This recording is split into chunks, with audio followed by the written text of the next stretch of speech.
How to easily create curved text in Canva. Begin by opening the design where you want to add curved text in Canva.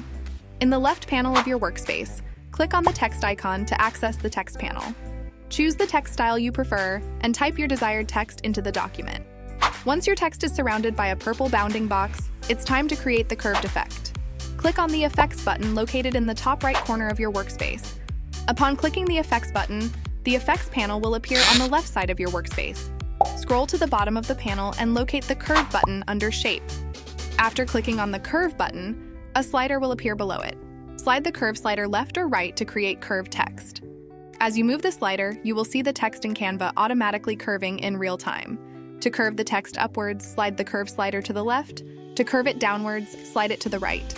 Keep adjusting until you achieve the desired curve effect.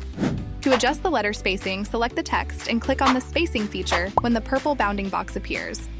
A pop-up window will appear with two sliders, one for spacing text and another for spacing lines. Use the letter spacing slider to increase or decrease the spacing between the letters.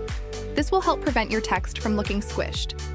Experiment with the letter spacing and observe how the curve of the text expands or contracts. You can also adjust the line spacing slider if needed, especially when working with multiple lines of text. Even after creating curved text, you still have the flexibility to edit and customize it. Change the color, font, or position of your curved text as per your design requirements. Don't hesitate to add more text if necessary.